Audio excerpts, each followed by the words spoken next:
What's up, y'all? Tonight I am sharing my picks for the NBA slate on Saturday. This is my lineup I built for the NBA. It's a 9-leg parlay with a $200 wager. I'm going all in on this, but I think, don't let the 9-leg fool you and scare you away. I know most 9-leg parlays are really risky, and this one is risky. I'm not fooling myself, but I do think a lot of these have a high probability of hitting just due to the game tempo and the way some of these players have been playing, the minutes they're getting, the matchups that they have. So we'll start all the way up at the top where we have Mark Williams for the Phoenix Suns. The Phoenix Suns are playing the LA Clippers. It's going to be a close matchup, I feel, because the Clippers don't have Kawhi Leonard. It is in LA, but Phoenix is almost back to full health. They got their star back. They got Devin Booker playing well, and Mark Williams is off to a good start for this NBA season. He's healthy, and he's really bouncy on the court, really aggressive, really athletic. He looks big out there next to other centers, and I've been watching a few of the Phoenix games, and he's just active. He's all over the floor. I do think the Clippers will be missing a lot of shots in this game outside of Harden. Maybe Harden gets cold as well, but they're not a good shooting team, so there's going to be a lot of good rebounding opportunities, a lot of good putbacks. The only thing that holds Mark Williams back is foul trouble, and just sometimes the minutes aren't where they need to be. He's not cracking 30 minutes a game every game. I think they're kind of taking it easy with him because of his injury history. But I do think he gets 20 statistics very easy, rebound, points, and assists. Next up, we have Kevin Huerter, the Big Red. The Bulls are playing Cleveland, and maybe in seasons past I would say this game would be a blowout by the third quarter, but I do think Chicago holds their own against Cleveland in this game. Ultimately, I do think Cleveland wins this game, but I think Kevin Huerter gets enough minutes to easily crack 12 points. He's a good rotational player. He's got a good stroke. He's got a good mid game. He gets rebounds. So I think there's going to be good opportunity there for him to get 12 points easily. Next up, we have Max Christie for the Dallas and Washington game. Dallas is favored in this game, but Washington, I feel like they're going to win this game. Dallas does not look like that good of a team right now, especially lacking a superstar like Anthony Davis. And a big thing that's missing for the Dallas rotation is a key scorer, player that they can pass the ball to and they know they're going to get a bucket. Cooper Flag currently isn't that guy. He's a rookie, still learning in the NBA. He's trying to find his footing. And I think Max Christie just does a little bit of everything. He can shoot the ball really well. He plays defense, so he's on the court. He's actually starting now. I think he's getting more minutes than Klay Thompson, and I think Klay's best days are behind him. Nonetheless, I think Max Christie cracks 14 points very easy in this matchup. It should be a high-scoring matchup, and he can get that 20 statistics leg as well.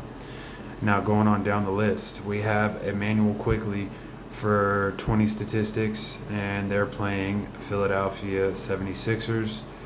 Emmanuel is off to a good start as well this season. He's proven to be a good point guard for Toronto, and I think the Raptors actually have a really good team, a good blend of players, a lot of sneaky athletic forwards and power forwards, and I think really the only thing they're missing at this point for their team is a solid center.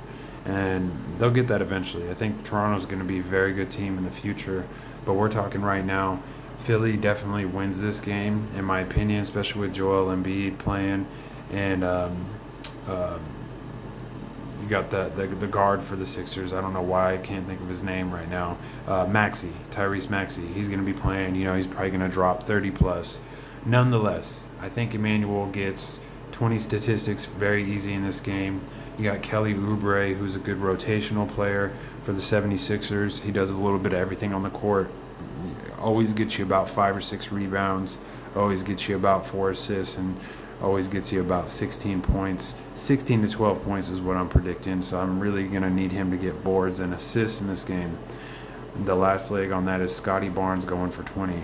Now, I was looking at Scotty Barnes' points so far for this season, and he's cracked 20, I think, only once, but he's hovered around 20 points a game every game. So last night he fell real short of 20 points, but he got a double-double.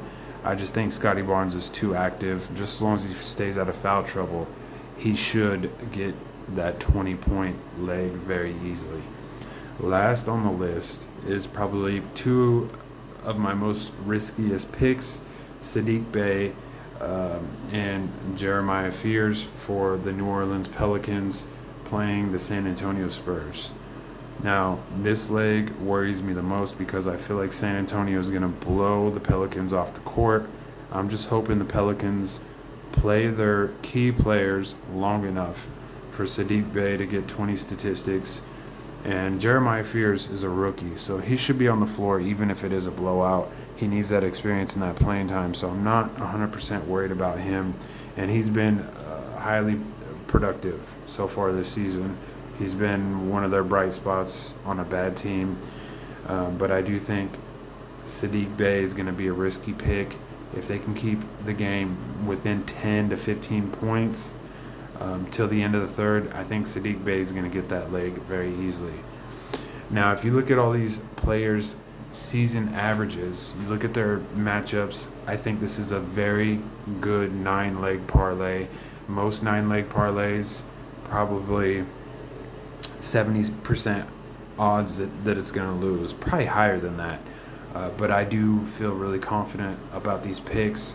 You know, anything can happen in basketball, and that's one thing I've learned this season. I'm going to start sharing some more of my my tickets on my YouTube channel just to, you know, share my perspective and how I'm viewing the slates. But it's been a very up and down NBA and NFL season this year. I've hit a couple $3,000 parlays similar to this in the NFL, hit a couple $1,500, $10 parlays in the NBA, and then I've had weeks where it's been nothing but red, nothing but losses. So I think just being smart with your picks, also taking risk when the opportunity's there, looking for the value, trying to find the value before the odds makers do. I mean, there's guys that I was picking early in the NBA season that were plus 400, and something in my gut told me they were going to have a good game. Now some of these guys, that value isn't there anymore.